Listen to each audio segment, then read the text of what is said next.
11th of January was the day I stepped into a world I dreamt of, a world of fantasy. Little did I know it wasn't going to be fantastic, but rather tasking and even more painful than the stroke of the fattest stick. The university was a place I dreamt of. Alas, I woke up from this terrible nightmare I had right in the middle of the day, because that day I stood there in disdain, wondering why I even needed to visit that place, a city in the universe other than the sun in reality that it sizzled the skin right off my face. Those that knew me before my journey into this wonderland knew I was not like this. Not as thin as this, and definitely more handsome than this. But I kept chasing the rabbit. I kept chasing the rabbit, and I followed it into the pit till I ended up in deep shit. See, I was told that getting the first class begins with the first class, but my first glance made me ask if this was the right class.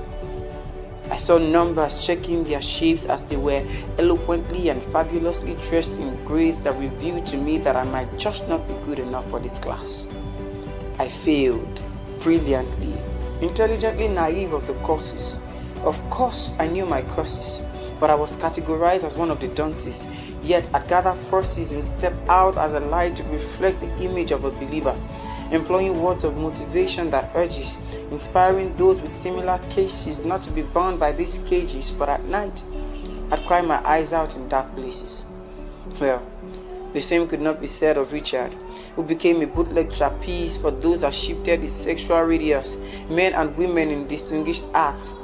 We could say they've got nothing on us, but these fishers came early to the rivers using grades as bait to hook the fresher. But for those of us who refused to be fishes in any cold room, all we saw were bony faces requesting for kisses. And in turn they gave the Judas kiss, trading our grades for those who knew how to turn off the light. We had no choice than to make friends with Efe.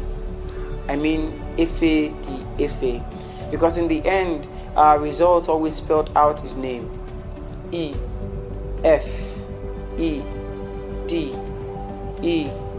You know the rest. Richard graduated at the top of the class, and with a radiant grin he wore his convocation hat, but I almost lost more than just the hat. I was gradually losing my head, gradually going insane. Could it be true of what they said? Say true, school na scam? As I pondered on this on my bed, a resounding voice in my head said to me, your life is not determined by the figures, but by the scriptures.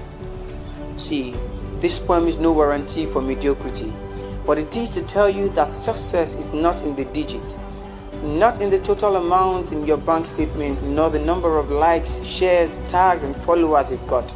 Your identity is not a factor of numeral congestion, so if there's anything this poem leaves you with, let it be your life is not determined by the figures, but by the scriptures.